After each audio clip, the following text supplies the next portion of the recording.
Залкар инсандан осуят катары калган залкар ойлор.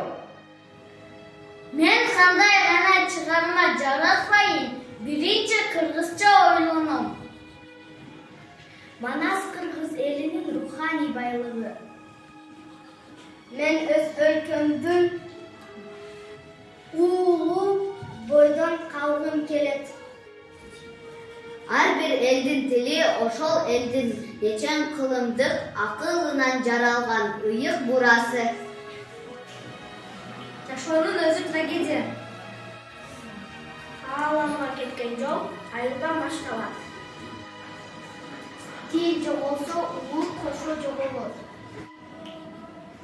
Өмүр бою атаңды пайгамбардай көрүп өт.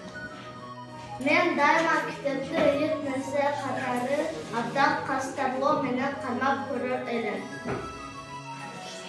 Китепти сактоо, улуттун маданиятын бактоо, анын тагдыры келечек бурундун колунда.